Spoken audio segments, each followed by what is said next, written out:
Hello everyone, in this video I'm going to show you how to save Claude conversation as a PDF on your laptop.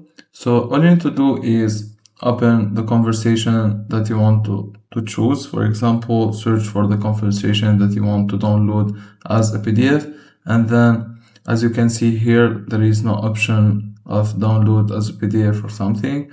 So what you need to do is just write this small prompt, and then it will generate the PDF so you can download it, and that's it. And as you can see, he successfully created the PDF of the conversation with all the details from this conversation, the same exact text and the same exact response that he gave me, and even this one and everything. And you just can press on download and the conversation will be downloaded on your account, on your laptop successfully, and that's it.